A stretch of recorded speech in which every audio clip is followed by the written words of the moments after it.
ਸਮਾਂਗੇ ਅਸੀਂ ਯਿਸੂ ਦੇ ਕਦਮਾਂ 'ਚ ਪਾਵਾਂਗੇ ਲੋਕੀ ਲੱਖਾਂ ਪਾਵੇਂ ਫਤਿਹ ਦੇ ਲਾਵਣ ਲੋਕੀ ਲੱਖਾਂ ਪਾਵੇਂ ਫਤਿਹ ਦੇ ਲਾਵਣ ਅੰਜੀਲ ਨੂੰ ਸੁਣਾਉਂਦੇ ਜਾਵਾਂਗੇ ਅੰਜੀਲ ਨੂੰ ਸੁਣਾਉਂਦੇ ਜਾਵਾਂਗੇ ਅੰਜੀਲ ਨੂੰ ਸੁਣਾਉਂਦੇ ਜਾਵਾਂਗੇ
ਸਾਨੂੰ ਰੱਜ ਕੇ ਸਤਾਵਣ ਅੰਜੀਲ ਨੂੰ ਸੁਣਾਉਂਦੇ ਜਾਵਾਂਗੇ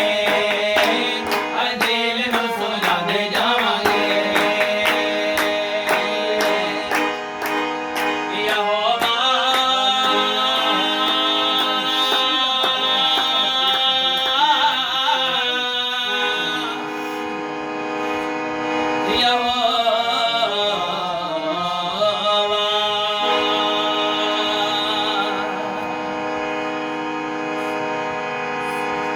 ਜਿਨ੍ਹਾਂ 'ਚ ਯਹੋਵਾ